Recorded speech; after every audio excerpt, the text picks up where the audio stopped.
Good afternoon, everyone. This is City Council study session. Today is Tuesday, October 25th, 1 p.m. So I appreciate everybody attending. It's always nice to see a huge crowd here looking at city business. So this is a study session. Roll call, please. Mayor Good. Present. Mayor Pro Tem Rusing. Here. Councilwoman Cantelmi. Here. Councilman Montoya. Here. Councilman Moore. Here. Councilman Sischka. Here. Councilman Tenney. Yes. Excellent. So we'll start off the discussion with item A, presentation and discussion regarding community and city staff workforce housing. Thank you, Mayor. Good afternoon, Mayor, Mayor Pro Tem, members of council. My name is Chelsea Walton. I work for the City Manager's Office. And today's agenda item comes from a request to investigate and look at and research information as to affordable workforce housing in the city of Prescott and in our entire region. So in around June of this year,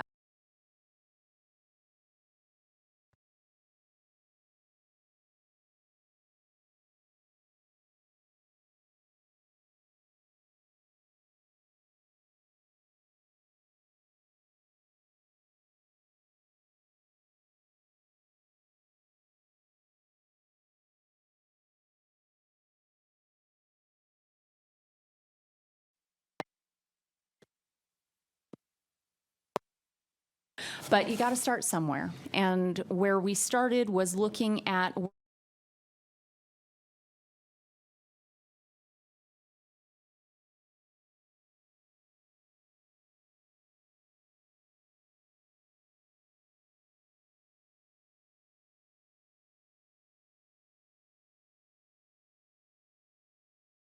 with various community interest groups, various stakeholders. We've talked to members of staff, Michelle Chavez with CDBG. We've spoken with representatives from the hospital. We've spoken with representatives from various community stakeholders to obtain information. What are you guys dealing with? What are the issues? So we've got a lot of great information for council to consider today. And I'd like to go ahead and turn it over to Yavapai College economist, Mr. Ryan Jones. And before he gets up, just so everybody is clear, we are not solving this issue today. This is a huge issue, but this is a great time to bring it up and have the discussion. And we're hopeful that the intended outcome is obtained, which is a continuing conversation and a more formal organization of moving this item forward. So thank you, and Mr. Jones, I'll turn it over to you. Thank you, Chelsea. Good afternoon, everybody. Good afternoon, members of the Prescott City Council. Is the presentation ready to go? So anyway, my name is Ryan Jones, and I'm an economist, data analyst with the Regional Economic Development Center at Yavapai College, and I'm really happy to be here. The goal today for me, the reason I was asked to be here, is just to share some demographic and workforce data with you. So this is just to provide a foundation from which to jump off from to discuss more the housing issues that are on the table today. So. And if anyone has any questions during the presentation, feel free to jump in and ask me. I'm happy to answer whatever I can or get back to you if I don't know the answer offhand. So before we get started on the data, I wanted to start out by saying that some of our sources don't use the actual city limits of Prescott as their boundary. We have to compile zip codes together. So when you're comparing figures, it's not always apples to apples. Some figures represent a 6-zip area around Prescott, and then some is actually the city of Prescott. So, and then in addition to that, there are data points which come from 2020. Some estimates that are from 2021, and then some of the commuter data is still using 2019 data as the most current data set. So right now, where we stand, our 2021, the estimate population of Prescott is at about 47,000. This represents about 17.5% growth since 2010. This is actually slightly above now with the most recent estimates, Arizona total growth rate of 14%. Our median age ticked up fairly recently with the new numbers coming out. It's now at 59.1. When we look into the actual age groups, the under 18s are about 12% of the population, 18 to 64, 50%, and 65 plus is at 39%. And the percentage in the workforce is 41%. And so the U.S. number for that is 62% of the U.S. population is in the workforce, so 41%. I have a question, Ryan. Yes, go ahead, Mayor. There's always been concern that using census data really applies to actual residents. And clearly we have a lot of homeowners that are not residents, whether they have a home and commute up from the valley or come up on the weekends and things like that. But they certainly have an impact on our housing stock. Absolutely. So has that been factored into your analysis? So that is something that we consider, but it's really tough to get, good information on that. I think looking at households, number of housing units, that's one way to dig in. Housing units in particular. But yeah, that is something that we consider. We're always looking for better data on that because yes, this is, like my grandparents, when they came here, they used this as their summer home from when they came up from the valley. So yeah, I'll look into it more, but it's tough to get that data. Thanks. Of course. So this is, I'm just going to run through this quick for the sake of time. This is Prescott compared to a variety of other communities in the area. So this, instead of looking at 2021, this is through 2020. So the growth figure, instead of the 11-year, this is the 10-year growth figure of 15% in Prescott. And quite a bit below Prescott Valley, 22%, Chino at 20%. And then Sedona lagging the group at about 3.5% percentage point decrease. So Sedona does have a higher median age, but the rest of the county, for the most part, is a younger crowd. So I don't think it comes as a surprise to anybody, but the demographics of Prescott in terms of race and ethnicity trend white. We're looking right now at about 86% white, non-Hispanic. This has gone down from 88% 10 years ago. About 1% black, and it's, I think, 6 to 8% Hispanic. When we look at median age of the different racial groups, white non-Hispanic, the median age is 61, but when we look at Hispanic, the average age is 33. So there is a big variance between those. Some of our workforce right there. Okay, so we saw that the population has increased in 10 years about 15%. When we look at households specifically, the 18,500 to about 20,000 total households is about 7% total growth. So what does this mean when the population grows more than the total households? The average household size is actually increasing. So we went from 2.0 in 2010 to 2.1. I can't say for sure what the reasoning is behind this. Maybe housing's more expensive, so people live together. Maybe the demographic of people moving here, they tend to be, older couples with 2 people in a house versus a construction worker, for example, who might just be a single person in a unit. But I don't know the answer. So this is a very fascinating figure that Clark especially wanted me, or Councilman Tenney rather, had me look into. This is looking at the population share of under 18s in Prescott. Beforehand, in discussions, we had looked at the total number of households with an under 18 present, and it actually lined it up pretty well with this. And I was able, instead of using that figure, if I use the population share of under 18s, I was able to go back a little bit further. So if we go back to the 1990 census, we found that 18% of Prescott's population was under 18.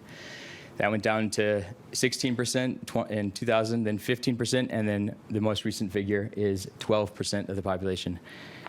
This is quite low. The figure for the U.S. is, rather for Arizona, is 31%. So that is something to think about.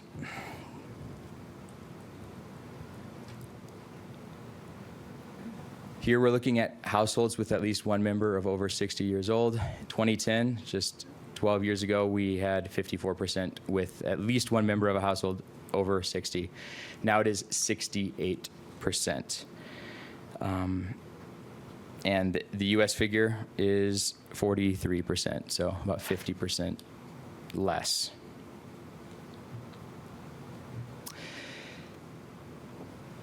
So the change in renters, the percentage share of renters in terms of housing share has gone from 32% to 30%. Not a huge percentage point difference, but still quite significant. The percentage of renters as a share of the total housing market in the U.S. is 35%, so we're quite a bit below that. So Ryan, do you think that's a function of the fact that we just don't have that many rental units, and consequently there's more single-family homes being built? I think yes, I do. I believe the types of housing that they're building tends to be single-family, more Right. suited for renters. So next up, I have some data that has not been presented before in this form. So you may have seen migration data, domestic migration data into Arizona from other states, but I actually went through the raw data and did my own analysis looking at Yavapai County specifically. So these are movers, inbound movers from all the states in the U.S. Into Yavapai County. California is not colored because it skewed the entire result because of the large population. But we see that, most of the movers are coming from, neighboring states and Texas, those states with higher populations. But I thought it was worth, it doesn't make a lot of sense to just look at these raw figures. If we look at the next slide, what I did was look at the number of movers per million residents of this state population, excluding neighboring states. So this gives us maybe a better example to answer the question of if we were to pull a person in each state, what their likelihood is to move to Yavapai County. So winners are Oregonians with a 99 movers into Yavapai County per million residents. Wyoming's a big one too. I don't have time to present all the net outbound, but I will go through it right now. So where are Yavapai County residents moving to? So again, California is grayed out just because it skews the whole chart. But Colorado and Wyoming. Wyoming is, in terms of like a net outbound, is one of the highest, but when we look at total outbound, these are the figures. This is for your reference. I think everyone will get a copy of the deck afterwards. So this is looking at specific counties of net migrations, so inbound minus outbound. Okay, now onto the labor force outlook. So this is, like I talked about, the Prescott zip codes all added in together give us a population of 66,000 with a total regional employment of about 28.5 thousand. And as we went through, some of the population increases and decreases are listed, but I will skip over that. So this is what's predicted from one of our sources in terms of job count increases. So we see that job counts are actually increasing at a higher percentage than actual population. But they're forecasting, steady, job creation within all the Prescott zip codes. Lightcast, one of our sources, goes through and shows different risks for the area. They show that our that we have quite a few fewer millennials than would be expected in a population of this size. So we only have about 7,000 millennials versus if we were the U.S. average, we'd have about 13,500. And then I don't think it comes as a surprise when you look at the retiring soon. We have way more than would be expected for a population of this size. Racial diversity also less than what would be expected for an average U.S. city. So Ryan, just to clarify, not only do we have way more retirees than the typical town, but we have way more people who are about to retire than the typical town. Is that correct? Yes. So this is kind of a rough calculation. They don't actually poll to see who's planning on retiring. They just look at age data. But yes, you are essentially correct that per their parameters, this is what it looks like. So without more apartments, my wait times at the restaurant are about to get way longer. Is that Yeah, what I'm absolutely. Yeah. Okay. Okay, so this is looking at commuters and the labor flow for the city of Prescott. If we look at people going into the city of Prescott, we have about 17,000 coming in for work. We have, of Prescott residents, 6,600 staying, living and working within the city boundaries, and then about 9,000 leaving the city for work. So where are they going? Mostly to Phoenix, if we look at the MSA. So that 60% in the Prescott Valley, that covers the MSA. So that's actually, for Arizona, all of Yavapai County. So about 60% of the workers are staying within Yavapai County. 30%, that's a huge number. I mean, nearly 2 hours away are going to the valley, the Phoenix, Mesa, Chandler area. And then, change for Flagstaff, Tucson, and the rest. On 2 roads. When we look at, so this is county data, not Prescott specific, but when we look at Maricopa County data versus Yavapai County, we see on average per position that workers here in Yavapai County earn about 27% less. And housing is at least 10% more. So that's a tough thing to deal with. So Ryan, you didn't say 2.7% less. You said 27% less? Correct, 27%. Wow. Yeah. And then it's even greater for if we dig into one of our most commonly worked positions, which are in the service providing occupation groups. So it's even more for some of the most common occupations. So Yavapai County employment, we do tend to have about quite a bit more employees working for small businesses. We have 60% of Yavapai County employees working for small business. The U.S. average, I have this here, is I believe it to be about 47%. So 60% working for small business in Yavapai County versus about 45 to 47% for the U.S. average. Can you clarify for us what's a big business versus small Yeah. business? I think you mentioned. So yes, it is defined as 500 employees or less.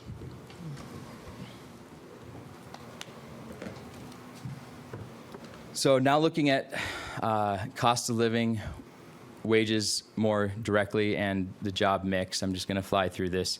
But one of the things I do in my job is we calculate the cost of living figure for the Prescott area and the broader area around Prescott. So every quarter we do an analysis and a study collecting prices of grocery items, doctor visits, housing costs, mortgage rates, energy prices, fuel costs, vet visits.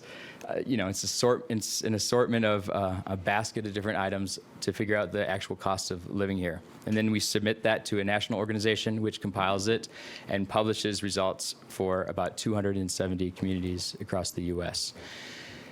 So right now, of the major communities in Arizona, Prescott is the most expensive. It's quite close to what Flagstaff is at, and Flagstaff did not report for the last quarter, but we figure it to be right around 114, 115. But what does this mean? So the 118 figure that you see for the Prescott cost of living, that means that it takes $1.18 to live the same standard of living as you would in the average U.S. town. So it's not an inflation figure, but it's just showing how much more expensive it is to live in a certain place. So one way that it's used is by employers to calculate a good wage for their employees, or what a wage should be in a certain area. So if you're making $100,000 a year in any town, USA, to live the same way in Prescott, you would have to have $118,000 income. So a big driver of this is housing, and when we look at, it's about 30% of weight of the whole index. And Prescott's housing is,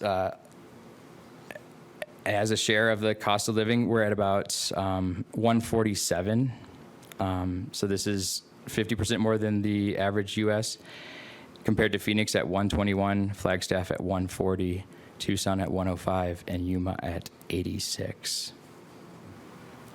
So, and also given here a wage breakdown across the area, including Phoenix.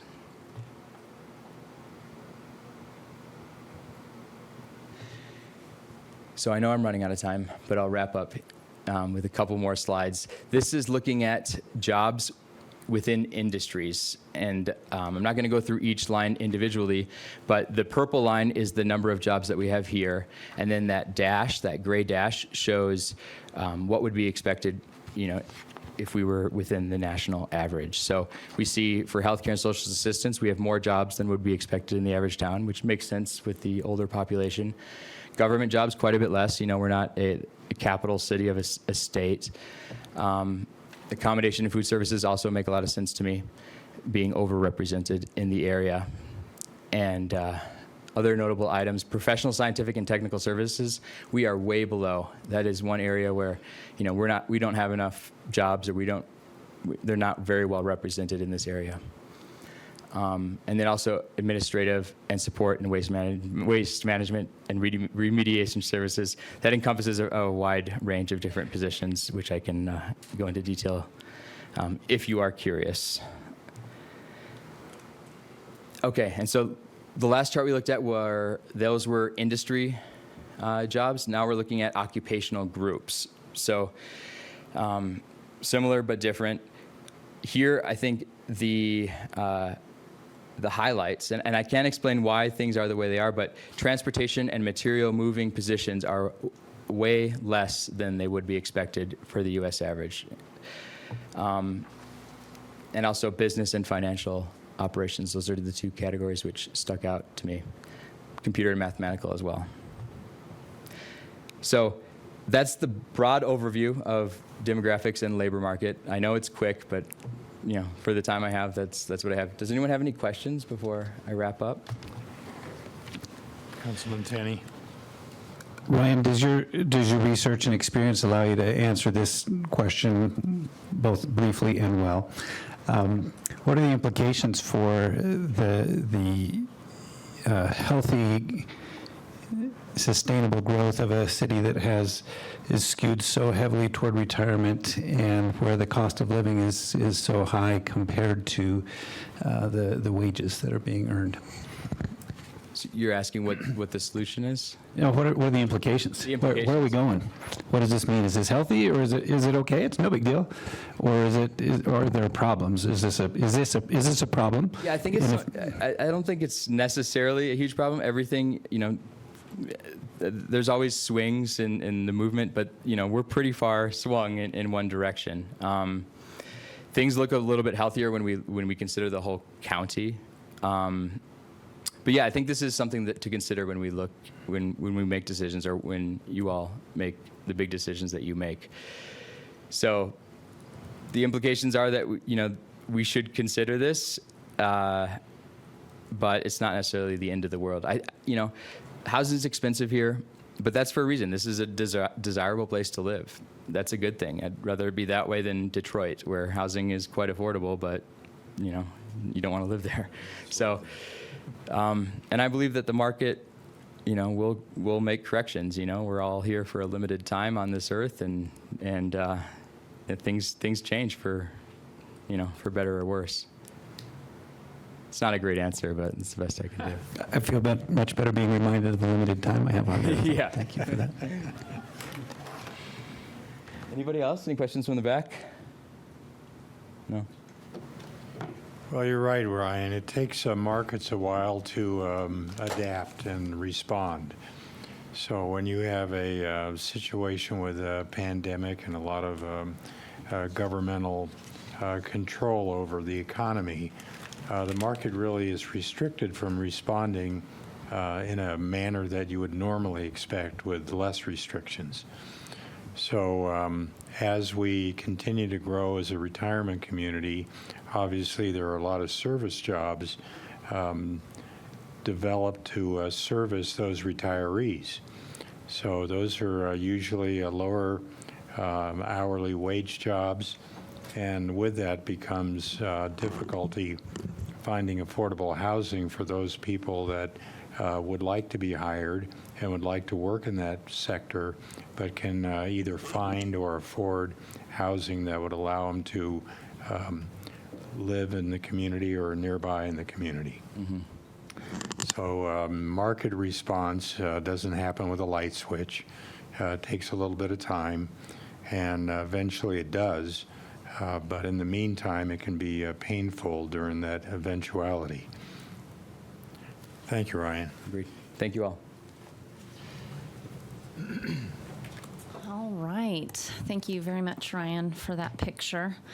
And to continue with our kind of deep dive into the information on this particular topic, I'd like to invite Ms.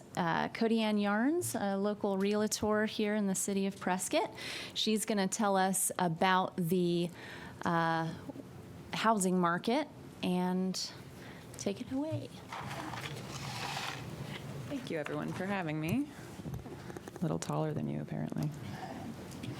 All right, so I am going to give you a bunch of facts about our real estate market in the small picture. So I'm not going to compare it to Phoenix or anywhere else. I'm going to tell you what we got going on here compared to what has happened here before. And again, if you have questions as I'm going, just ask away. So as anyone not living under a rock knows, the real estate market has gone insane since 2020, but really the picture starts back in 2010. So we were in the height of the market, what we believe to be the height of the market in 2006. We had our boom here. We very quickly crashed. Everyone thinks our lowest prices were 2008. That is not true. Our lowest prices were actually 2011, where median prices in Prescott were the lowest. It was essentially that same year that the foreclosure market started to become what was happening, and homes started to become foreclosed on because people were doing just what they're doing now and buying houses that are more than they can afford. That crash happened very quickly at that time. Most of what you read now is not where we're going right now is a market crash, but a market correction, because as you can clearly see, we have been increasing for longer than normal real estate markets increased for. We have gone up every year since 2010. So we are now at the highest market we have ever seen, even as things have started to correct. This last quarter showed the highest numbers that we have ever recorded in this town. So I'll go over some of those numbers. But I always like to put it into perspective. Back in 2010, we were selling about half as many houses in the Quad Cities, so that's Prescott, Prescott Valley, Chino Valley, Dewey, Humboldt, as we are selling right now, which this year we're going to be at about 4,500 total sales in the Quad Cities that are recorded. So some effects of the market. So COVID affect this market very strangely. So our year-to-date numbers, so we do this report quarterly. I've been doing it inside of my team. So this is data that I create from the Prescott Area Association of Realtors and have compiled every quarter since 2012 probably is the first year that I really started to do it every year. So you can see over there on the white side of the screen, the high number, what we thought was this boom was 360,000 was the median in in Prescott. Of course, then we dropped down to 250 in 2010. And then this year, our year-to-date median from just a couple days ago, what day did we do the report? The 10th of October, we did the report, 672,000, which is a 268% increase from 2010. So it's not just us. This is all over the nation. And the prices have gone up. Some of that's inflation, of course. Some of that is actual value increase. Some of it's that we created a town that people want to live in. Some of it's population increase. So all sorts of different things, right, affect that number. But right now, our prices in Prescott are what are considered to be very high. We year over year, $100,000 price increases in Prescott since 2020. Those are big. Those are big numbers. The whole Quad Cities, so this spreads it out a little bit more just because when we're talking about workforce housing, we're not necessarily saying that you have to live in Prescott to work in Prescott, right? We know that from that data that Ryan just shared. That's not true. So we go broader. We say what's going on in all of our Quad Cities. Our median sales price for all housing types, so this does include manufactured housing in the Quad Cities, is $480,000. I'm going to show you a slide in a minute here about how that's affected by our interest rate increases, but it's pretty staggering as to what it means, even since the last time we did this, some data for Chelsea and the team here. So specific, so this is 4 areas year over year. So this is compared to the September of 2021 for single-family housing only. The median housing price for the Quad Cities is $570. So this is when we pull out manufactured homes. The days on market there show you the competition. And again, as you drop below the median, there's more competition. So our workforce housing populace that has the income of workforce housing is going to be below the median sales price. And so that competition is going to be harder. It's more challenging to get into a property, especially one that is actually financeable. Prescott stats here versus all of PAR. And again, that's Prescott, Prescott Valley, Chino Valley, Dewey, Humboldt, showing the numbers. I always like to say people come to the other towns because they really want to live in Prescott, but they can't quite afford it. And that's, speaks to all of us here. But you can see the different median prices in Prescott and that they are significantly different. The days on market have started to spread out. And that's the factor of us getting to the top of this roller coaster ride and starting to say, oh, I think we're starting to look over the top of this. And whether it's going to be one of those little humps or one of those crazy ones, we shall see. When we talk about how we compare to other places in the country and the choice of where you could live, these are the median prices across the nation and where we fall in line in terms of some places that are very expensive across our nation that other people choose to live that have much larger populations than Prescott, Arizona. So we fall in line just above Boston. You can see there the salaries needed, and Ryan could probably break this down a lot further with some of his data. But this data is showing, the salaries that you need to be able to afford a house here in Prescott at the median. And it's a lot more than the numbers you're going to see here on the next slide. So may I really quickly, Cody, and this slide was striking to me when I looked at this earlier. Now, I'm confident that the type of home, the size of home that we're talking about in Boston, New York City, and whatnot would be smaller than a median-priced home in Prescott. But the fact that our median price is above places that I've grown up thinking are the most expensive places in the United States, on the East Coast, among the most expensive places. Yeah. That was striking to me, that we're in many respects less affordable than the eastern coast of the United States for people with a typical job. And the data we just got from Ryan shows that we're paid last year in Yavapai County by a substantial amount, 27%, than even those in Maricopa County, which is not known for, the highest wages in the United States. This is staggering data. To piggyback on that, it does to me, and in the world that we live in where we know who buys houses from us and our team, right? So we're aware of what's happening out there in the world.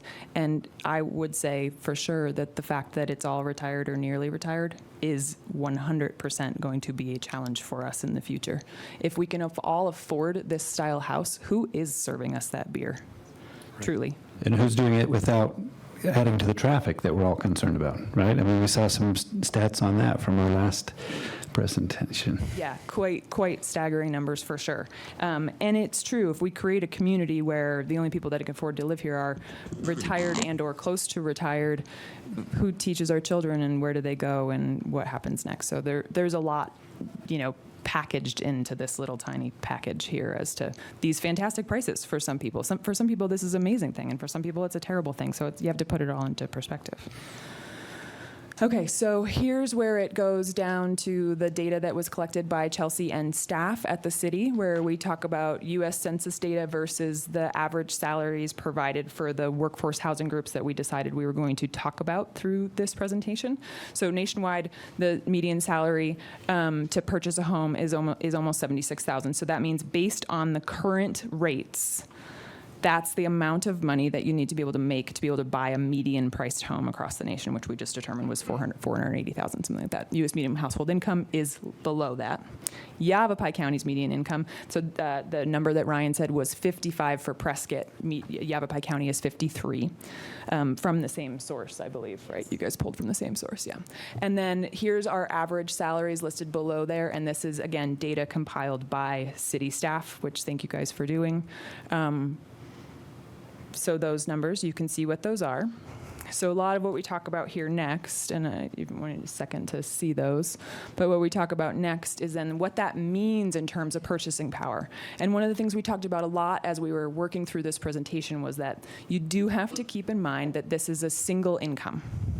So many households, and again, maybe Ryan could grab that data for us at some point. I'm not sure how many households in Prescott are dual income households. However, let's say, we're talking about two police officers that live together in the same home. So they might be able to double that max buying power there at $290, but realistically probably not, because then there's probably children and there's probably different debt. It doesn't tend to work that way as one-to-one.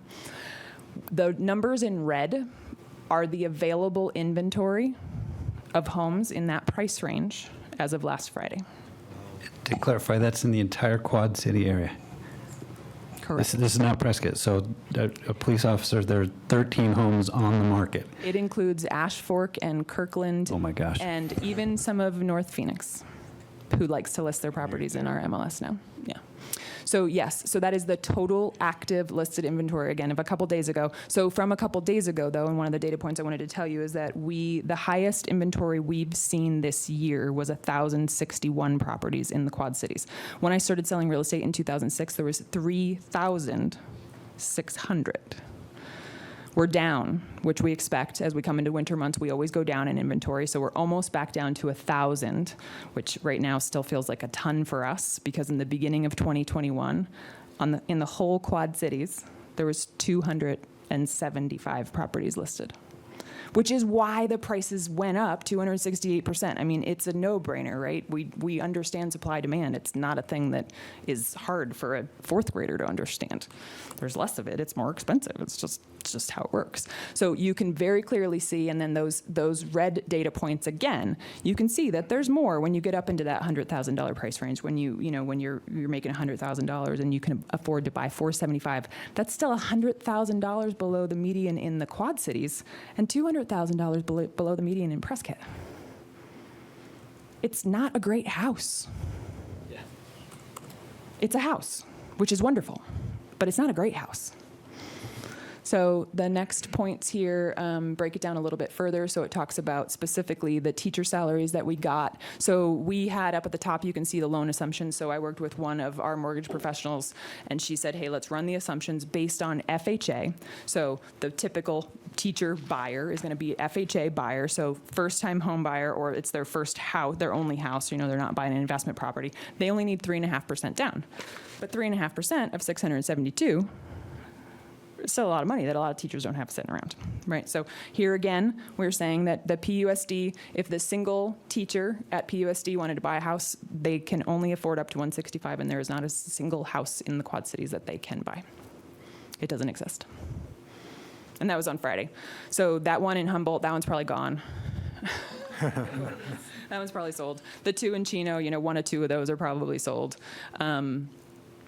The Prescott College teacher, again, those two houses, the Chino Valley guy bought one of those. And that's the way it still is. The market is still very quick. It has slowed significantly from what it was back in May, thank goodness, because we're all exhausted. But it is not back to a normalized market in any way, shape, or form. So anyone that's talking about it crashing, that's not what's happening. It is slowing because of these numbers. So then when we go a little bit further, Mayor, may I? Yeah. Just really quick, I apologize. No problem. Just to clarify, Cody, and before we have printed in the paper that PUSD pays $14,000 a year less than Chino Valley for teachers.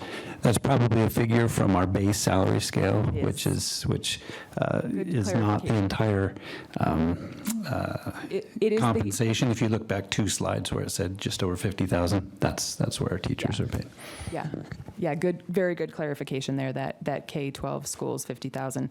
This was how we were breaking down based on the averages we got. We got a bunch of small data points, and we just used the loan assumptions above and said, hey, these are what these numbers look like.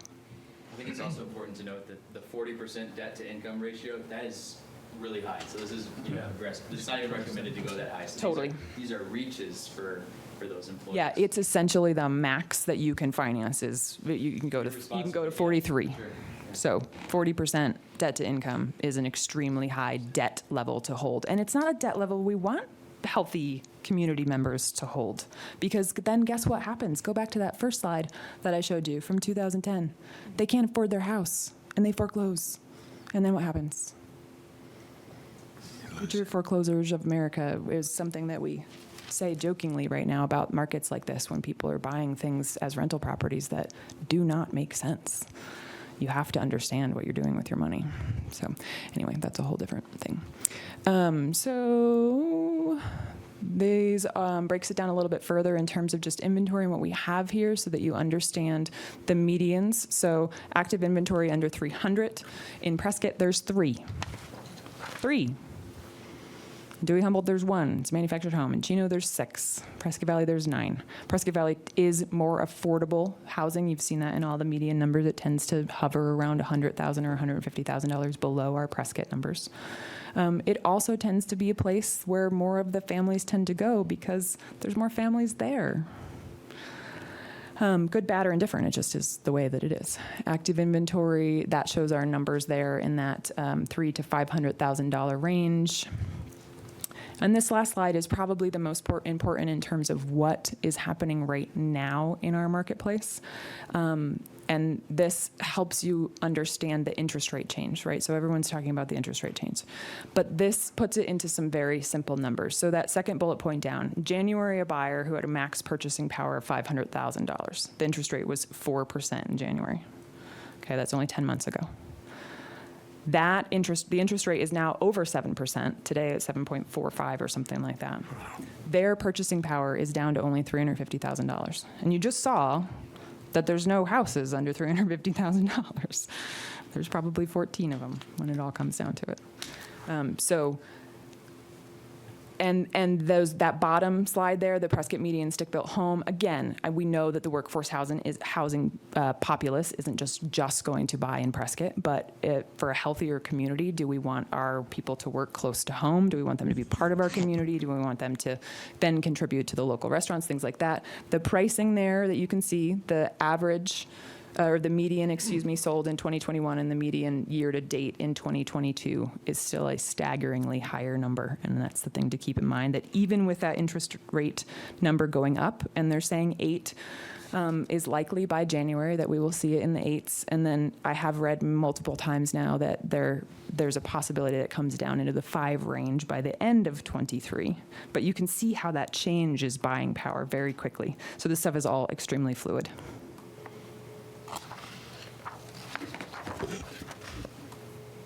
Questions for anybody? That is the end of my presentation. Go ahead. Cody Ann, I guess the thing that I think about with this, having grown up in this community, I guess I wonder when people who would normally be able to purchase a home are priced out of that market, what that would seemingly do is force more and more people into a rental market that doesn't have a lot of inventory to begin with. And that downward pressure makes it difficult. I mean, for a long time, I've seen on various social media platforms where people will say, looking for a house for, my family, and I'm thinking about moving to Prescott, and I can afford $1,500 a month. And most of the time, people are laughing and saying, good luck. Like, that's not reasonable. And I guess my question is, I know you do both sides of the business. So you do the purchasing side, and you also do the renting side.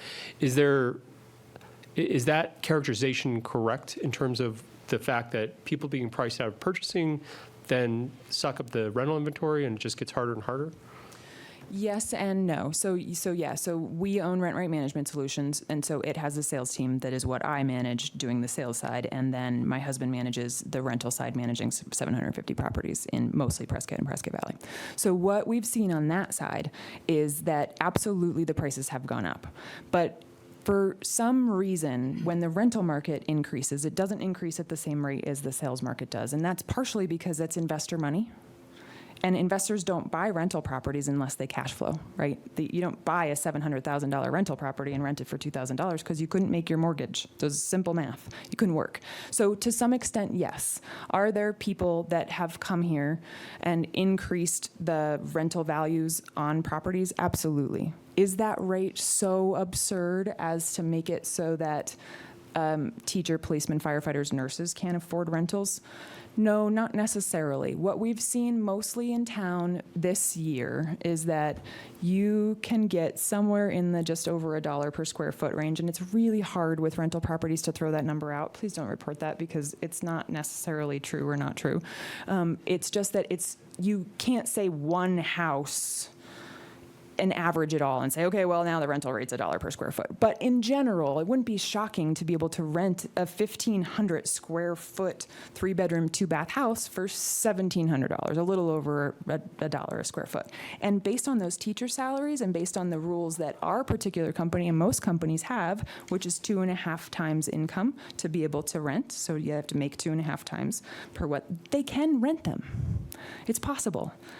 Part of the rental world and part of what happens in that world is, you have 6 dogs and 3 cats, and the owner doesn't want you there. And so that can be challenging. So people can help themselves somewhat in that scenario, for sure. You can have less felonies. That's easier to rent a property.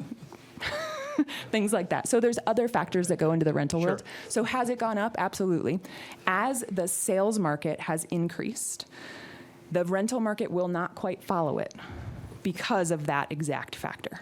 Because if they're priced out, now they will be in the rental world. It will not make a vacancy in the rental world. So the rental world will fill. So you are right. It will be more challenging to rent as the sales market increases. And I guess that's what I was getting at, is it seems like long answer for that. we probably, what it does is maybe not so much price pressure, but inventory pressure is my sense. Absolutely. Yeah. Thank you. Councilman Shishka. Thank you, Mayor. Hi, Cody Ann. Hey. Good to see you. You too. The market so far has been pretty elastic as far as what people are willing to pay for a house. When does that rubber band snap? Affordability. And again, if we're a populace that's going to continue to say we're the best retirement town in the world, it's never going to stop. It's never going to So stop. as long as Why would it? California keeps kicking people out and their market over there is twice as expensive as it is here, As long as we'll we keep- have even more of an elastic market. Why wouldn't it? Yeah. Classic economic principles. What would possibly stop it from going up if people can afford to buy it? Yeah. Nothing. So let me ask you this. You do rentals. Do you do multifamily rentals? Okay. Yeah. So do you see a dearth of multifamily units in the market? And also, it's my opinion, and I don't know if it's anybody else's, that people seem to feel like multifamily renters are somewhat less than desirable. And I'd certainly like that to, that feeling to turn around. But we've turned down several multifamily apartment complexes. So where does all that go? So that's probably a multi-part answer, and I will try to make it quick. So first, it's investor-driven again, right? Because somebody who wants to build a multifamily project wants to be able to make an incredible cash flow on it, right? So first the numbers have to work. So the rates for commercial loans, so as soon as you have more than 4 units, it's a commercial loan and it becomes extremely expensive. So unless they're self-financing their projects, which a lot of them do by the time they get to that point that where they want to build 100 units, they're self-financing. But if they're not self-financing, the numbers have to work. So what we've seen now, and one example is the units that just got built on Iron Springs. So those luxury rentals, I think there's 25 of them or something like that, which is not an uncommon size because you start to get into the big numbers and they start to get really extremely expensive. Is that the View I Apartments? think that's what it's called, Mary. Yeah, I believe that's what it's called. They're having a problem renting them because they're trying to get more money than the market can bear. And the rental market is also a market. At some point, the renter says, I can't afford that because I'm a teacher and a policeman and I can't afford that. I'm going to go live over there where I can afford it. And the numbers start to not work. So that's where vacancy happens. But again, most large multifamily units, they don't all of a sudden say, well, I'm going to rent these ones for less, because then they can't sell their project. Because unless they fill it for the leases that they need to fill it for, the project is not valuable. And most of them do it to flip. They're almost entirely done to flip. So as far as do we think a multifamily housing resident is a higher quality or a lower quality than a single family? No, not necessarily. I would say that's not our experience and who we rent to and what we manage. We manage a couple 30-unit complexes. Some of those are low-income complexes because the owner has chosen to work with HUD or Catholic Charities or veterans organizations that then do sublets. So people in need of housing will come to them and then we lease to them, right? Or our owners lease to them. So it's residential rental properties are, I believe, far more complex than residential sales because there's so many types of people that need housing and to own a rental property, you all could own one rental property, but you all could own one 100-unit rental property, and that makes you a very different type of landlord. You're a different mentality. You have a different financial capability. So it just depends on the financial goals. Well, but I think answer that that it's at all. also a situation where people who live around multifamily housing or possible multifamily housing have to stop thinking that multifamily housing is going to decrease their property values of their stick-built home. Yeah, that's a decent point. I will actually say is I would say that I've had many more complaints probably in the term of my career. That somebody just didn't like their neighbor versus somebody didn't like the apartment complex next to them, unless it blocked a view that they used to have, and then it does affect their value. But in terms of Councilwoman it by Cantoni? itself, yeah. Hi, Cody. It's Cody Ann, right? Yes, Cody Ann. Hi, how are you? Good, how are you? Thanks for doing this. One of the things you brought up that I'm not sure everybody is aware of is the market that we're entering into that you kind of talked about. And unless the multifamily supplier, the builder, is self-funded, the other ones are going to fall off the table. Even though we need in Prescott workforce housing, the market has diminished because of the interest rate now for them to be attracted to Prescott, whether or not we have that. But the other sad thing is that, again, with our workforce, the workforce that we have, and I'm talking about teachers, firemen, police, that generation of people, it's almost going to be like a dam that's going to come up because they're going to start backing up. It takes them out of the market for buying their first home to a much longer time period. Many of them won't even be able to afford their first home if this market continues like this until they're well into their 30s, which then we have a competition of because the market again is bad, we have a whole retirement sect that now has to become renters and can no longer afford to buy too. So then there's the competition of, the workforce housing against the low-income retirement community. So I see that happening here too. I also have a rental and several, and my competition, if I'm looking at the application of the potential tenant, sadly, the person that can afford it least usually doesn't get it because it's a business decision. We have to go along with the person that has no bankruptcy in their background or whatever. So that's another problem that we're going to have here. But the one thing that I have realized over the years, because this issues come up forever. And I kind of liken Prescott a little bit to just the principle around Sun City. A retirement community is a thing. I mean, it just is a thing. And if you look at the retirement communities, around the world, most of the workforce housing, they do have to commute. They have to commute to work. And we are fortunate that we have, I think it was 1,800 units coming on line here in Prescott Valley, or maybe it was 2,800. It was a large amount of apartments coming on. Yeah, online there. We're hoping, as a city here, to try to clear the path a little bit for that in some areas here as well, because the need is obviously there. But this really does paint a picture, and I love the data. Thank you. You're welcome. Thank you, Cody Ann. We really appreciate it. Thank you, Ryan, for bringing your statistics in. And I think at this point we can wrap up this particular part of our study session and move on to item B, because they are very closely related. They are. We do have one more presentation, Mayor. Did you want to hear that? It's kind of the picture of where do we go from here. It's kind of the ray of sunshine behind the clouds. It's up to you, Mayor. All right, we'll go ahead and proceed then. Yes, sir. Didn't see that part of the presentation. And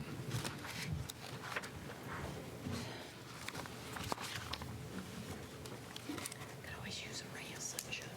That's right.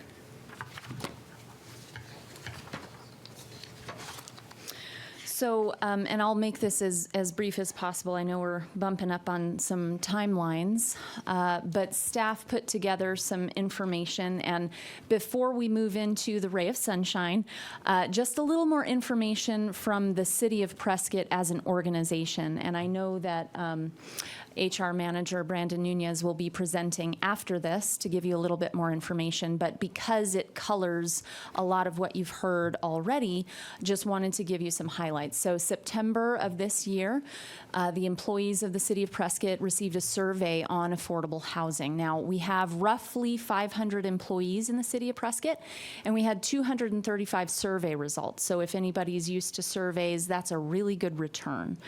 The average cost of housing, it was varied, but $1,535 is what city employees that responded to the survey are paying per month.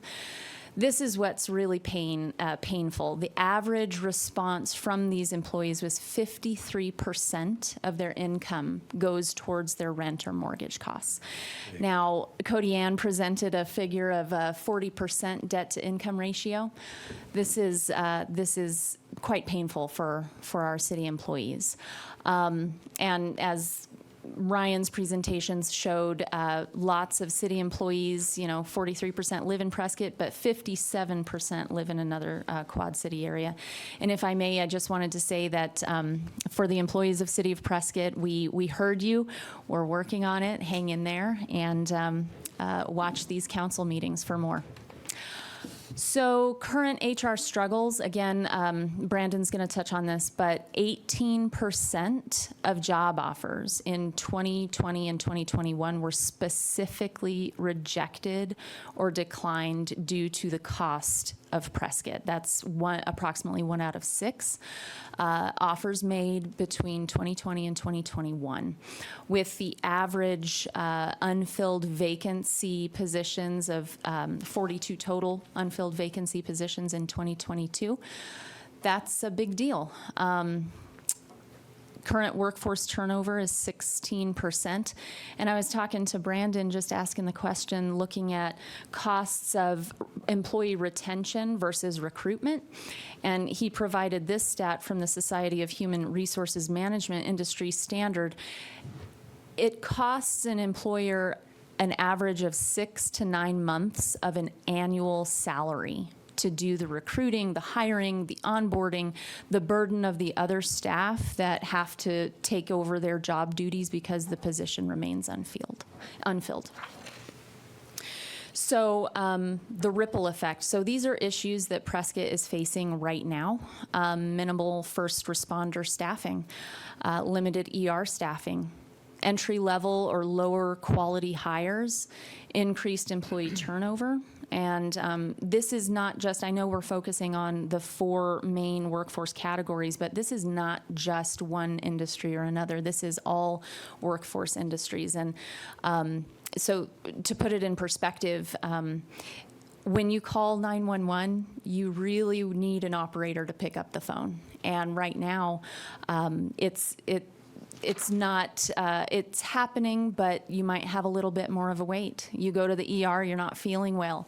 You're going to have a little bit more of a wait because there's no nurses or there's limited nurses to attend to your needs. So the impact is already being felt, and I'm so happy that council has decided to hear this issue and discuss it. And now for the ray of sunshine, or silver lining here. So we need to talk about what are the desired outcomes, what have other municipalities done successfully, what are our options, short-term and long-term, and some key takeaways. The key takeaways will wrap up these thoughts, but I just want everybody to recognize the fact that we're not in this alone. This is not a new issue.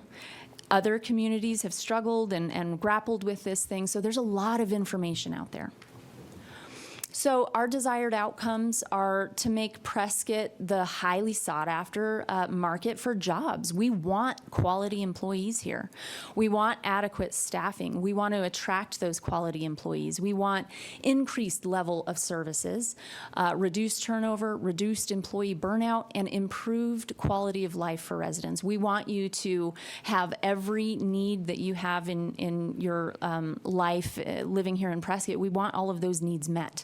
And we want those people behind those services to be available to you. So research and comparable ideas.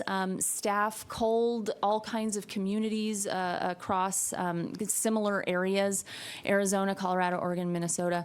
A lot of great opportunities to participate and to jump into affordability in workforce housing. So acquiring and designating land, zoning flexibility and permit fee exemptions or waivers, using money from our CDBG program. The City of Prescott can be an applicant and use funds to work on this issue.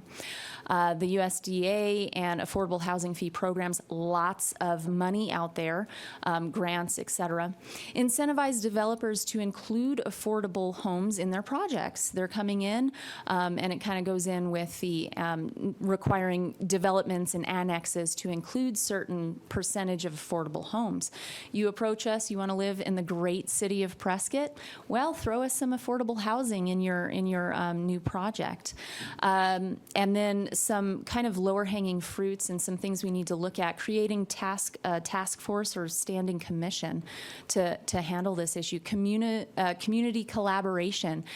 There's CLTs, there's CDCs, there are all kinds of organizational frameworks that can grapple with this issue.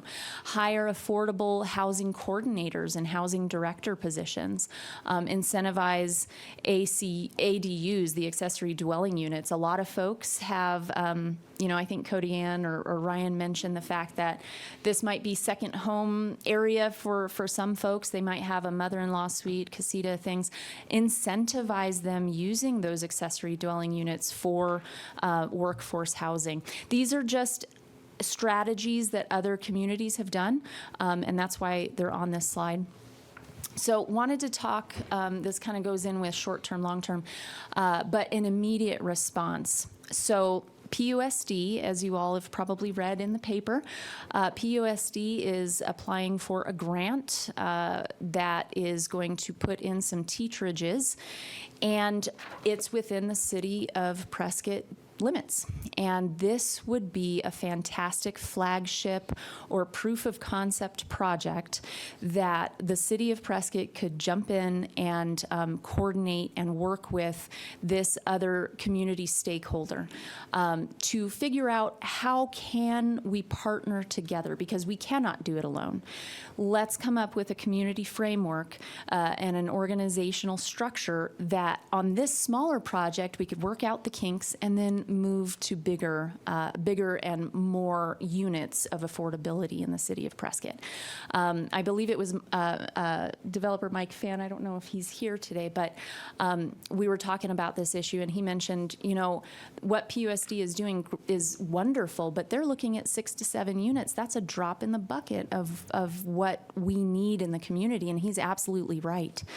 But if we partner in the project and create this organization around it, we can use that as a, like I said, kind of like a springboard to really push this matter forward, and it would be a proof of concept for it moving forward. So, like I mentioned, it will require a partnership. We would look at private sector involvement and financing. There's a lot of philanthropists in our community that would like to participate in this issue. Let's get them on board and let's create something that we can do together. And I'd like to invite Councilman Tenney to speak to the PUSD project specifically, if you'd like, sir, at this time. I'll just give the 1-minute version because I know we want to be done with this. Maybe, well, we've got one more thing to talk about in the next hour, but I will not take most of that next hour. So for several years, there's been a number of school districts, mostly in rural Arizona, that have done what are referred to as teacherages. They own their own small apartments or homes or whatnot and rent it out to teachers just because the housing market is very different, for instance, up on the Indian Reservation or extreme southern Arizona or whatnot. People have approached PUSD about this idea for the last several years, and in the past we've always said, we don't really want to take on being a landlord and building things. That's maybe more trouble than it's worth. But as we have started to struggle with the same types of issues that were brought out in the last couple of presentations in terms of finding great people going through the process, say, oh, here's this terrific science teacher that wants to move from Missouri, and they say, oh, I'm so excited, I've always wanted to live in Prescott. They accept the job, and then 2 days later they call you up and they say, I have been doing my research, I cannot find anything. Where's Seligman? We say, well, I don't know. So we've determined that this is a need, and right around the same time we got over the hump of not wanting to be landlords. There was a grant made available on the state level for just this, teacherages, and it coincides with Prescott. The data is showing it's the least affordable metropolitan area in Arizona, so all of those things kind of are a confluence of us looking into this more seriously, and we are looking at potentially on the Taylor Hicks Elementary School property. There's a back corner of the field that's just gravel right now, not used for anything except for occasionally poor decision makers will use that for partying on the weekends. And to take care of that problem, among others, we're thinking, what if we put 6 of these tiny homes there? They're pretty nice looking, what we've looked at in concept with one of our contractors in town who might help us out with this, but at any rate, another piece that we want to do is not just say, hey, let's make all 6 of these available for teachers, but we know what an issue we have with firefighters and police officers in town, so our thought is to set 1 aside at below market rate for a police officer, 1 aside at below market rate for a firefighter, and the other 4 for teachers at below market rate, and have that be something available for up to 2 years as a person comes to town, establishes themselves, then looks around for what's affordable for me. How far away is Seligman? Can I get with Kathy Rusi and convince her to be kind and rent her one of my apartments at a great rate? That type of thing. Find something in the air that works for them. We have too many people who have 2 weeks to find housing, and it's just not possible. But if somebody had a year, we feel like they could get themselves established here in town. It'll help us with recruiting and retention. And we hope the same for our police department and fire department. It's a huge job, as was mentioned, but there's 2 things you can do with a huge job. You can say that's a huge job and ignore it, move away, or a huge job and take a little bite out of it at a time. So we think this might be one of the first bites out of it for Prescott.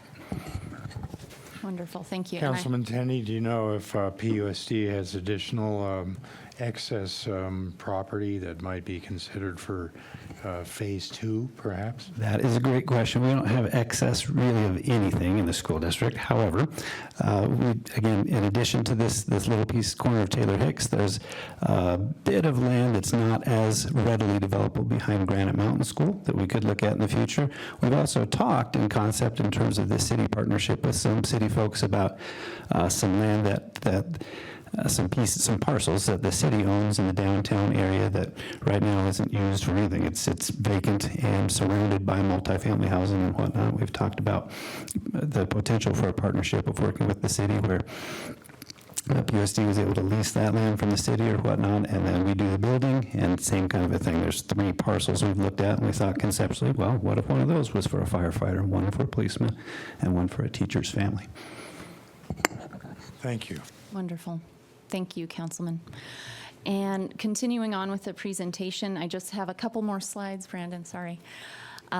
So what's next? Looking at ways we could partner with the PUSD project, there are a lot of partnership opportunities and organizational structures, like I mentioned before, that could be utilized in this particular venture. So obviously, the public-private partnership is a wonderful idea. Local Development Corporation, Community Development Corporation, Community Land Trust, engaging a nonprofit. The City of Flagstaff engaged this Housing Solutions of Northern Arizona. It's a nonprofit to help with applicant education. You know, people need to be able to get into these homes, but they also need a little bit of counseling and help in managing finances and not having just their rents subsidized, but rather, okay, how do you get to a position where you don't need this? How can you get to a position where you're no longer leasing and you can move to home ownership? Because that would be the ultimate goal.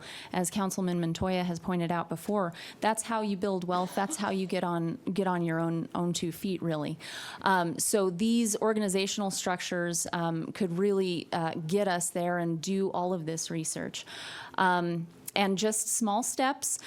This cooperation, this co-op could start small. It could be a mayoral ad hoc, or better yet, a council task force or commission, a standing commission that investigates all of these organizational structures, that looks at financing opportunities, and it could go beyond that because, as I mentioned, this is a regional issue. It's not a City of Prescott problem. We're not responsible to solve this problem on our own. This is a regional issue. So perhaps this cooperation or partnership could involve other employees from other municipalities, and we could come together and have really good discussions. So again, this group of people, professionals, would investigate options and funding sources. And there are a ton of funding sources and grants out there. Good Neighbor Next Door, VH, FHA, private donations and grants, CDBG, down payment assistance programs, all of the numbers that Cody Ann presented. The 3.5% down is unattainable for some people. That they're not able to move toward home ownership because that's the stumbling block for them. So is there opportunity for us, for the City of Prescott as an organization, to help their employees? And anyhow, the group would investigate all of these items, and also the lease to purchase concept, which Mayor Good had brought up in discussion before. So again, the 3 key takeaways: we don't have to reinvent the wheel. There's a lot of resources out there. We are not alone. This is not a unique city problem, and we have a lot of great partners in our own community and in neighboring communities to work with.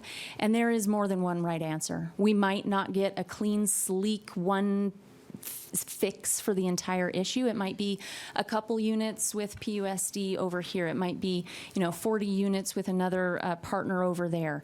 We need to be open to allow for that, for those solutions to present themselves and work with our partners. That's the end of my presentation, Mayor. Thank you. Thank you, Chelsea. Do we have any other closing comments or concerns on this topic? Councilman Montoya. Mayor, I'll say just really quickly, this is something that I think has been an important issue, and I've been engaged in it from early on, talking to people like Chelsea and Mike Fan, and even Sandy Griffiths and I talked at one point about this as well. I think it's an important issue, and it's not going to go away anytime soon. And so I would be supportive of this body moving forward in some capacity with establishment of some sort of engagement to look at this issue. I think it's clear that there's not easy solutions to this, but it's certainly worthy of our investigation. Well, I Mayor? agree with you, Councilman Montoya. I think we can take some incremental steps in this area, and we're not going to create a huge amount of housing stock out of thin air. But adding 6 or 7 or 8 units here, and some of the work that was done in the Dexter neighborhood with the community cleanup that we did, and then we had investors come in and say, I think I might be able to get a return on my investment here with a 15-unit apartment or a 20-unit apartment, and you add 3 or 4 or 5 of those together, you start to increase the supply. Particularly with the rental units not having a lot of the higher cost amenities that some of these bigger projects want to offer, that also generates much higher rental costs. So I think there is a way forward here, and I agree with you, Councilman Montoya, that this problem is not going to go away quickly. Whether the escalating rental costs, escalating home costs, escalating immigrants from other high-cost states continue to flee and recognize Prescott is a great place to live. And we want to continue to make sure that happens, that we continue the attractiveness of our community, but also be able to provide a segment of service workers that are able to service our needs in hospitality, restaurants, the other areas that hourly workers are really needed here. So thank you very much. Excuse me, Mayor. All right, I think now we'll move on to item B. Mayor, we have one public comment. Okay, go ahead. Howard Mechanic.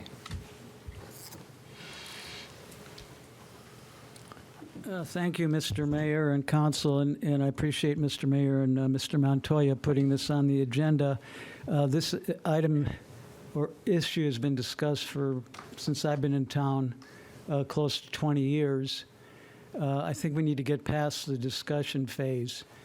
We need to get to the action phase, and I think that the suggestion from staff to have a commission, this is a complicated issue, and I think that's the way to at least get it going, is to have a commission with staff and council and community members to discuss all these details, come up with some suggestions for council.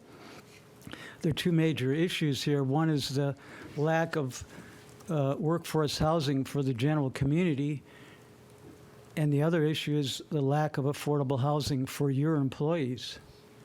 And I think you need to deal with both issues. I'd like to address briefly the fact that your employees are paying on average 53% of their income on housing. That means some are paying higher.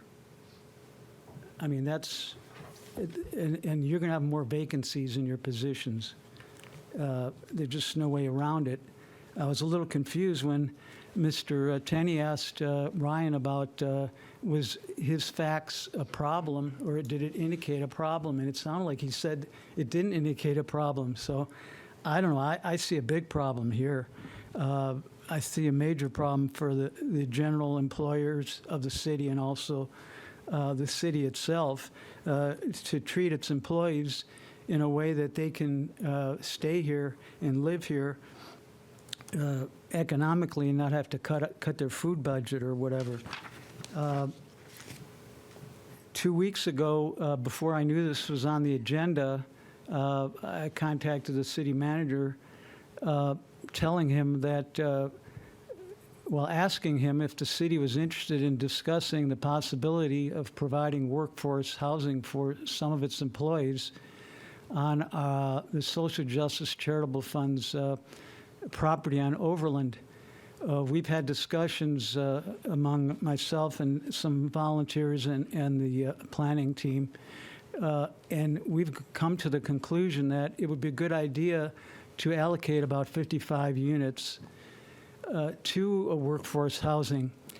And we thought it would be a good idea to contact two or three of the major nonprofit employers in the area, including the city and the hospital and possibly even the school district. They have 5 or 6 units. That obviously is not going to solve their problem. They need other housing. So I wanted just to present that to you briefly, that I am interested in discussing that if the city is interested in providing that type of housing to up to 55 of its employees. And it would be, I think, a good start, but I think you need a commission to look at the whole issue and go ahead. Thank you. Thank you, Mr. Mechanic. Thank you, Ryan. So I think we are moving on to item B. Presentation and discussion regarding employee retention, recruitment, and compensation. Good afternoon, Mayor and Council. Brandon Nunez, HR Director. Do I even need to talk? That was pretty dark already for me. Thank you. All right, I'm here to talk about employee recruitment, retention, and compensation in the city's position on all three of these topics. Why I'm here, though, I'm here to gauge your support on this topic. Before we were to make a solution recommendation, we would like to know where everybody stands on this topic. But before we gauge your interest, I'm going to talk about 4 topics. I'm going to talk about the increased recruitment activity that we have. I'm going to talk about the citywide staffing and retention concerns. I'm going to talk about our pay plan, and then I'll get into the details about the solution. So I'll kick this off with where we're at recruitment-wise. I know I've talked about this already with both chiefs, and you may already be aware of this, but we have had an increase in vacancies at the city. Right now, we have 16 open positions we're recruiting for. We have 22 closed positions. Closed positions are positions that we're actively scheduling for interviews, we're making job offers, and we're reviewing applications in. For comparison, 5 years ago, we used to have 6 open positions and 6 closed positions, and those are monthly snapshots. And right now, we have 42 unfilled positions, and that's been a continuing average this year. As of today, we actually have 44 vacancies. I think when I ran this last week, we had 47. So there's a lot of unfilled jobs here at the city of Prescott. We talked a little bit about this in terms of housing, but 18% of our job offers have been rejected since 2020 due to the cost of housing in the area. If you do the math on that, that's 1 every 6 offers that we send. What that leaves us is our operations are really struggling to secure their top candidates. We're in that position quite frequently here at the city. And the reason we're in that position, in my opinion, is private companies are offering so much money for skilled labor positions that it's leaving a lot of our operations at risk. In terms of turnover, if you want the facts here, we've had 78 full-time employees leave the city in 2022. If you look at our historical averages, we used to average about 48 full-time employees leave per year, and we have 2 more months left in 2022. Our turnover percentage is 16%. It used to be around 9.7. So, and you can see the numbers are increasing each year. I'll pause there. Any questions or comments? Okay. These are the hot spots around the city. These are the city operations that are more in a staffing or retention crisis. Solid waste, utilities, police, dispatch, and our admin positions. These are the areas where service levels have been compromised. I've had various meetings with city departments. Some of these stories are very dark. I could probably have Janet Ramsey come up here from Public Works and talk to you about solid waste, but just in terms of where they were at during the bulk trash item pickup. It's been very difficult for them to continue offering these types of programs because of their staffing. But just for time purposes, I'll move on from there. Any questions? Okay, so we've talked about vacancies, the uptick in recruitment, uptick in turnover. Okay, so why? So why are people leaving? Through exit interview data, 42% of the people who have left since 2020 said pay was the top reason that they left the city of Prescott. The second contributing factor is career opportunities. When you look at career opportunities, you can really look at career advancement, changing careers. If you read the open-ended comments for people that said career opportunities was the number one reason they left, it's primarily financial. So they were offered a job where they were making more money, or they got a promotion in another job. So if you really look at the whole package, it's all financial. And there are other ways that employees have voiced their concern regarding pay. We send a 6-month stay interview to every new hire. So after they've been with the organization for 6 months, we send them a survey asking, how was your experience at the City of Prescott? Do you have the tools, information, resources to succeed? So there's a big section on that. And then at the end, we ask them, are there any reasons that you would consider leaving the City of Prescott? 64% of those new hires said that pay would be a reason that they would leave the city. And I wasn't even planning on talking about this, but just because it came up in the housing survey, I have all that data too. 235 people took that housing survey. 59% of them said they would consider leaving Prescott for a higher paying job. So we have this. Mayor, can I ask a question? Yeah, sure. Sure. Thanks for coming in, Brandon. Sure. You know, one of the issues that we have is that we need to know what a proper pay for these people would be. Sure. So do you have a handle on, okay, what do they want? Yeah, and I'm going to talk about the city pay plan on the next slides here. So if we can. And I saw that in the material, but my question is, that's all well and good, but do you have a handle on, so we come up with this pay plan, Sure.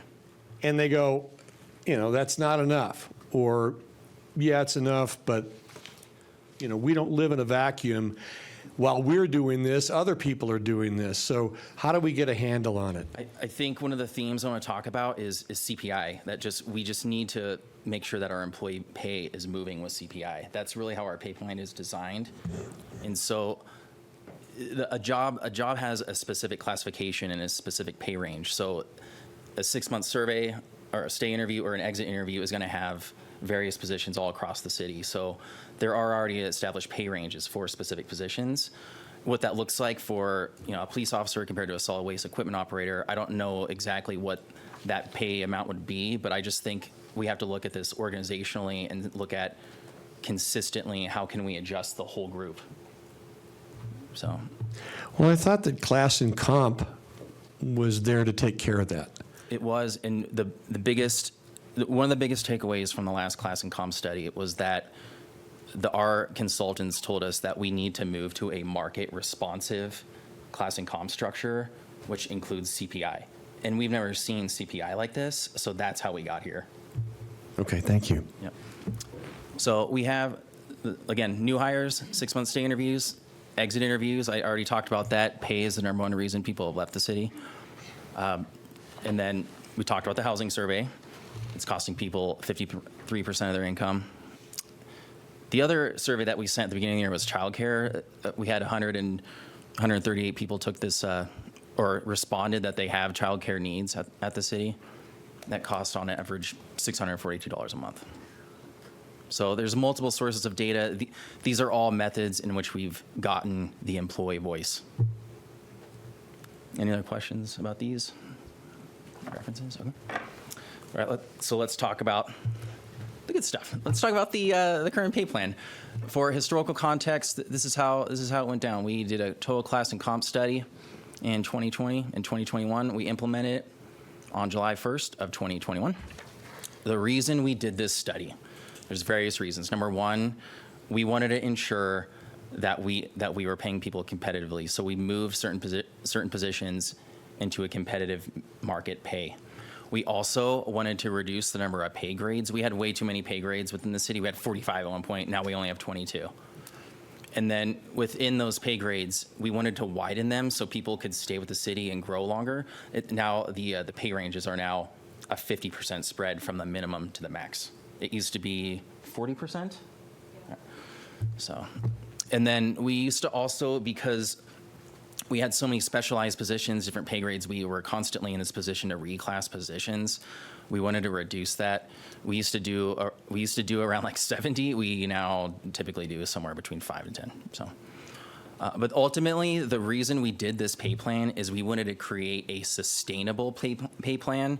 We were constantly getting questions from former council members and city staff on why do we always have to do a class and comp study every 4 or 5 years?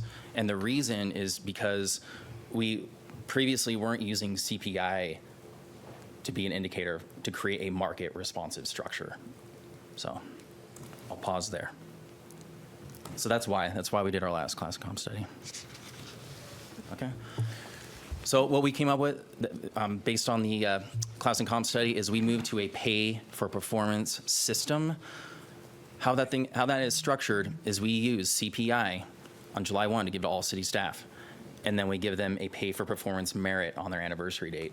That was a recommended approximately 4% based on our budget, based on our financials.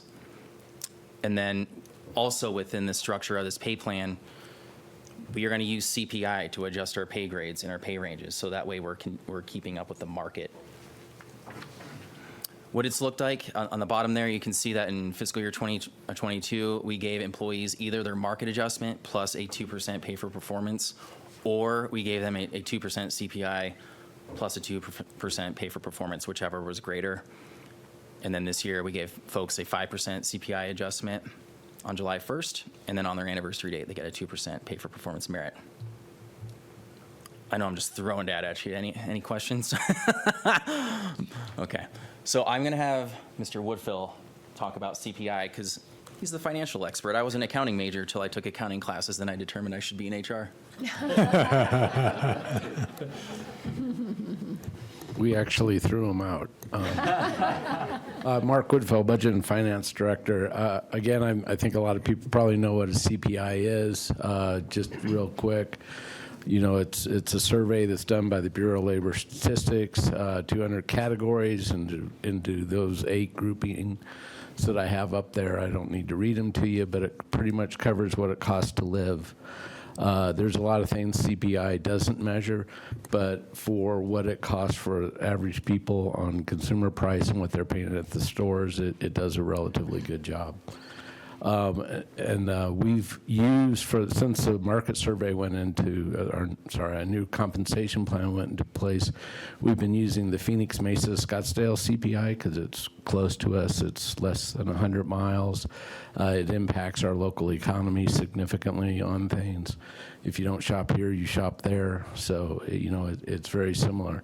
And as Brandon said, we've done the 2%. When we did the implementation, we kind of fudged it. The CPI was 2% that year. We look at the December to December, or the annual for the Phoenix one, because it's one of the more minor CPI groups, so it's only done every other month. It doesn't do it every month like the main CPI in the bigger cities. So in 2015, the CPI index went up 5%, so that's where the 5% came from. And then the 2%, which is what we did this year for up to 2% for merit, was based on what was available in the budget. You know, love to go to 4, but you just can't always go to 4 on the merit. As we're looking right now, just at the first bit of 2024, what the adjustment would be, it's looking like it's going to be closer to 10. So I guess that's where we're looking at now. It probably might even be a little higher. Hopefully it'll come down a little bit in the last few months of the year, but we will see. So with that, Brandon Bainley was concerned you'd ask him a question about CPI. So are there any questions? Because I have an economist here. Mayor, I've got a quick one. Yeah, go ahead. I know at the school district, about 85% of our entire budget goes to personnel. That's because we don't, fix potholes and build roads and things like that. Roughly, do you know off the top of your head, roughly what percentage of our overall city budget goes to personnel? It depends on the fund, but primarily we're a service organization, whether it's public safety service or even water service. Absolutely. And wastewater. A lot of that is wage driven. If you look at the city as a whole, we're about 60% of our operating budget is as salaries. If you look at the general fund, you're closer to 75 or 80%. Okay, so a 10% increase to that portion of the budget is a significant. Yes, everything's a significant number. Yeah. I'm not even an accounting major, and I figured that, did the math in my head. Good job. We'd let you stay. Mayor Pro Tem? Council members are excluded from anything. We're excluded our pay raise. We're not going to be getting any CPI index pay raises. No, Still get my $500 a month. you do. That's set in the charter. Any Darn. change to your pay rate would have to go through the public. Councilman Shishka? Oh, Councilwoman Cantelmi? Yes. Hi, Mark. Thanks for bringing this in.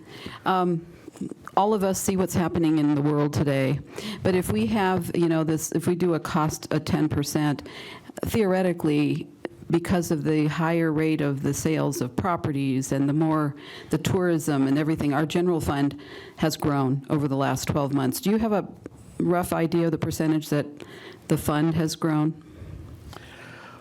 Well, we went through the budget process just a few months ago, and we looked at the increases then.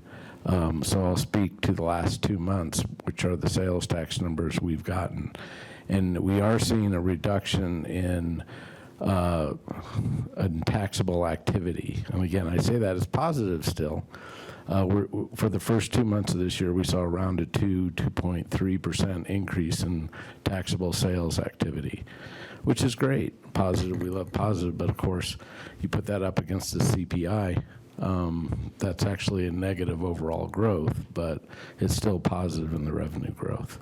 But if you took the proposed raise in pay citywide, and you take the increase in the general fund, where you said 75% of that pay comes out of that, what is the negative amount that would be left to cover?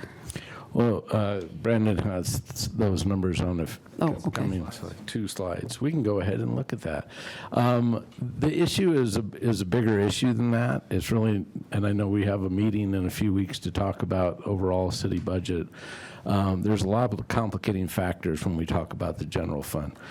Big portion of our revenue comes from our share of state revenues, like the income tax and other taxes. Those saw a big uptick this year in 2023. That uptick will be gone next year. I'll almost guarantee you're going to see a downward trend on those for various reasons, which we don't want to go into today. Sales tax is relatively strong in the city of Prescott, always has been. We've only had a few years through the recession, the Great Recession in 2009 through 2011. We actually saw negative, but prior to that, since I've been measuring it, which has been the 70s, sadly, to now, those were the only 3 years that we had a negative trend. It had always been positive each of those years, and I have a lovely graph I can bring you to show that. So it's a little more complicated than we need $50 more type of thing. So did you want to, Brandon threw this chart in here as well, just to kind of show you what CPI is doing, which again, I don't think it's a surprise to anybody. It's significant in the last year. Do you want to talk about your solution? Oh, yeah. We'll get to the numbers in a minute. I'll be the bad guy. Okay, so our solution is to start phasing in the 2024 pay plan, and just due to skyrocketing CPI. Our employee pay, to answer Councilman Sishka's question about, well, why, what are they looking for? I think employees are just looking to close the gap on the cost of goods and services to where their current pay is at right now. And again, I wouldn't be up here if I thought there was morale problems or toxic work culture problems going on within the organization. I'm up here because every data source we have from the city, pay is the number one reason people are saying we're understaffed. So that's why I'm up here. What it will look like to phase in next year's pay plan is ultimately what we're trying to do is close the gap for CPI, which would mean we give employees a 5% increase. I threw 1113 on there. It doesn't have to be 1113. I started working on this presentation 2 months ago.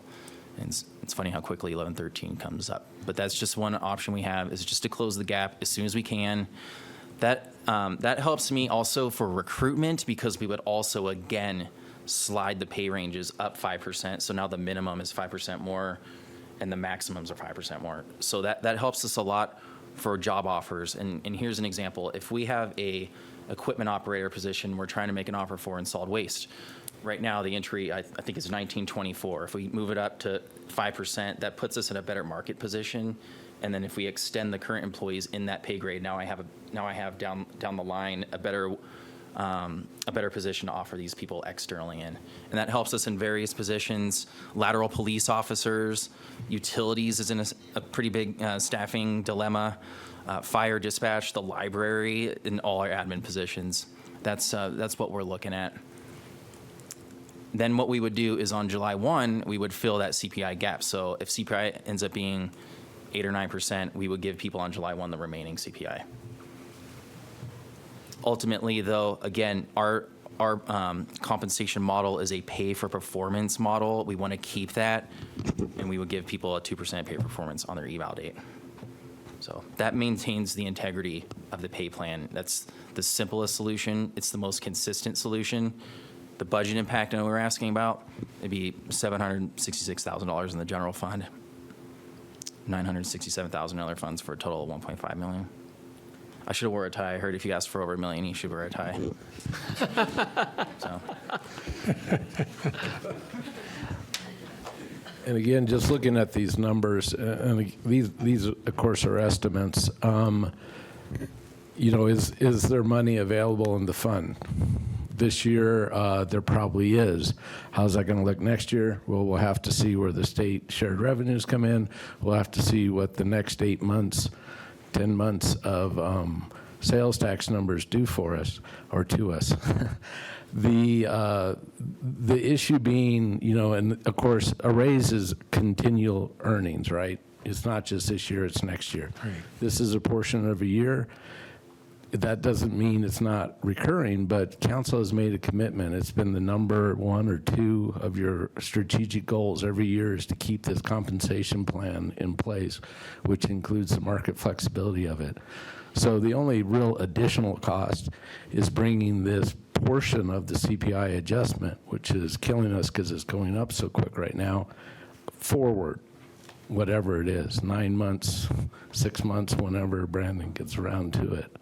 So, it is recurring, but it would be there anyway because council's made that commitment. So you're proposing to accelerate the CPI adjustment. You were mentioning November 13th. So you would peg the CPI to the range along with an employee's position within the range, That's the way the pay plan. right? Yeah, that's correct. Yeah, so just the current pay, we just 5% across the board. Is that- And by accelerating the increases, we'd also be able to offset a little bit by the fact that we have all these open positions that we're not filling and we're not compensating for people that would be in the position that they're not. Yeah, I've had various people ask me that question too, because again, we've averaged 42 vacant positions, which if you look at the annual salary for 42 positions, it's $2 million. So, I mean, in theory, we would have a salary savings, but because there's a lot of these departments are working overtime, that's not a direct savings. It's kind of hard to calculate. I know we were analyzing that at the end of the year. We don't know that we're going to have much of a budgetary impact if we did this because of the vacant positions, but it's. Yeah, I've seen that happen before in other municipalities where they're trying to hold down their growth of staff, but they end up paying so much more overtime that they end up paying more than they would if they were able to fill those spots at standard compensation rates. Yeah, you have to look at time and a half is obviously very expensive, and then the retirement as well. Councilman Montoya. Thank you, Mayor. Brandon, as I understood, like the premise of you coming up here and sharing this information was you're trying to take council's temperature on moving forward with this. I guess I'll speak for myself and say that it seems like this is probably a reasonable and necessary step to take. Accelerating it makes it so that if we have to bite this off all at once, it's going to be a lot bigger of a number. And $1.5 million is a big number. You should have worn a tie. But in the grand scheme of things, it's we have to ask ourselves, do we want to actually have people who have all the things that we associate with this kind of stuff, which, lower turnover, higher morale? I think the other thing you run into is if we can't recruit people, that puts additional stress on the people that are in the organization. You touched on that in your presentation. So, for my part, based on what I've seen, I think it's necessary to move forward with this. Yeah, higher onboarding costs, et cetera, it really adds up. And I do have an extra tie in my office, but it's probably too late. Councilman Shishka? Thanks, Mayor. I know this sounds like a broken record, but thank goodness we passed 443 5 years ago. Because if we wouldn't have the flexibility to discuss, even talk about what we're talking about today.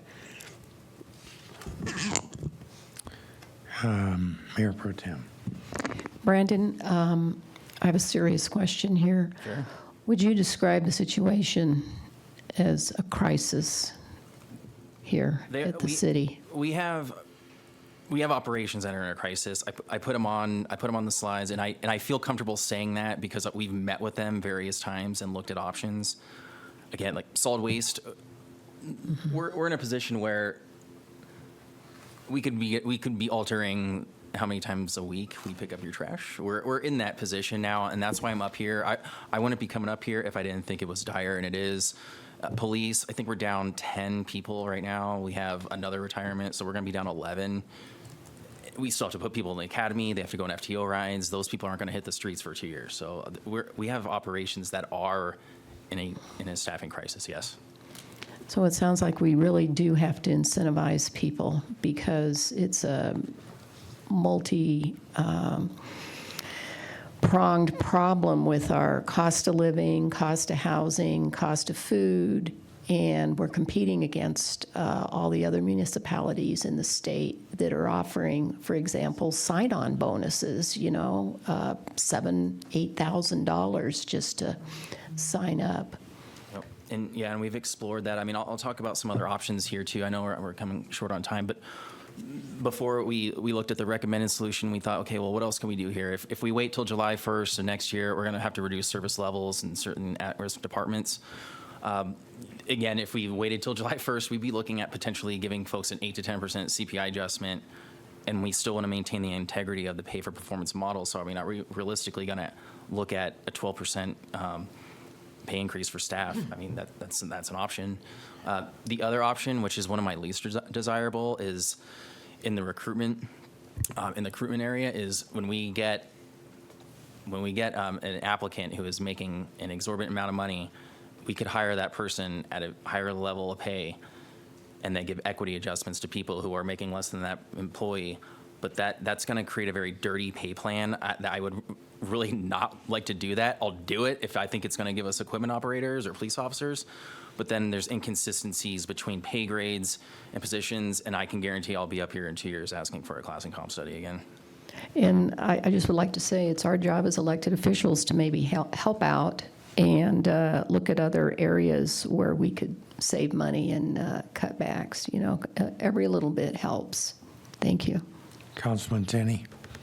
I'll just echo what Councilman Montoya said, essentially word for word, and then add on something you mentioned a little bit earlier, Brandon, or gave data on to Chelsea to mention earlier, which is the cost of losing somebody, 6 to 9 months of that employee's pay. So in retaining people, we actually realize a cost saving. So though this will cost some money up front to do this, it's going to maintain service levels, as you said, possibly increase morale and certainly increase retention, I'm sure, which is a long-term cost savings to the city. So I appreciate you looking at this thoughtfully, getting with naysayers like Mark Woodfill and getting his blessing on it. That's kind of nice, and bringing it to us. And again, reasonable and necessary, I think, is a phrase that I would echo. I mean, we're seeing adjustments in the private sector where they increase costs or a 3-egg omelet is now a 2-egg omelet, but the same price. We don't have that type of luxury. We have to provide services to the community that they expect to be maintained, and because of that, we have to compensate and make sure that we keep our employees whole and hopefully improve our overall staffing. Councilwoman Cantelmi? Yes, thank you, Brandon. This is great information. You know, Mayor Pro Tem, you asked about, are we at a crisis situation? I can't speak to all of the departments, but in terms of the police department, we just lost 22 policemen this year, and I think 2 or 3 more are retiring. And, you know, we're retiring some knowledge that we need. We cannot have a police force full of 19, 20-year-olds. We need to keep those people here. So, yes, I think we are in a crisis. Remember, it takes $100,000 to train a policeman. If we train them and somebody headhunts them away a few months later, we can't even put a cost to that loss. I mean, that's a big, huge loss. So I do think we need to pay attention to that. The last question was, if we do this 5%, where does that take us in competition with some of the other municipalities? Because I'm understanding that we need to be somewhere around 10%. So are we just barely going to meet them, or are we going to be on par with them? Where do we stand with that? That's a good question. Luckily, I have this. Okay, so we, if we do this 5%, that'll put the entry of a recruit police officer as the leader in the region by 2 cents, but it's the leader of the region. And there's other positions like equipment operator that puts us more competitive. Same thing with utility workers. That was another one I spent a lot of time researching because we seem to be dropping a lot of utility workers pretty quickly. That bumps us 5%, or excuse me, 5 cents above what the private employers are looking at right now. So the 5% again right now is like part of it, and then on July 1, we're hoping closing that gap would make us even more competitive. Have you looked at incentivizing a lateral move from another department, let's say another captain, or not a captain, but maybe a captain, so that we don't end up with a very young, inexperienced, police force, in order to incentivize them with, like some of the other municipalities are doing with a $6,000 bonus or whatever? Sure, we do lateral pay at the officer level, not the sergeant or promotional level. We typically do have a good bench of current staff who are interested in the promotional opportunities, but at the police officer level, we do lateral incentives. Thank you. Councilman Shishka, did you still have a question? No, sir. Okay. Any other comments or concerns? No, I'd just like to thank you all for taking this as seriously as you are. It's not easy for staff to come and say, we're drowning financially, and at the same time, I know it's not easy for elected officials to think about mid-year raises, but Brandon brought this issue in its totality, and especially when you take into the housing element of it, it's a kind of a double whammy, so thank you. Well, we haven't been in this type of inflationary environment for many decades. Since the Carter administration, probably. Yeah, I remember it clearly. So it's easy to get in. Obviously, we got into it pretty quickly, but it's going to take a lot of pain to get out of it. So while that pain is occurring, let's make sure that our staff isn't suffering. Thank you, so that Mayor. we try to keep them as whole as we can. All right, well, that said, thank you very much. We'll adjourn this study session, and we'll reconvene here in about 8 minutes for our voting session. That's great.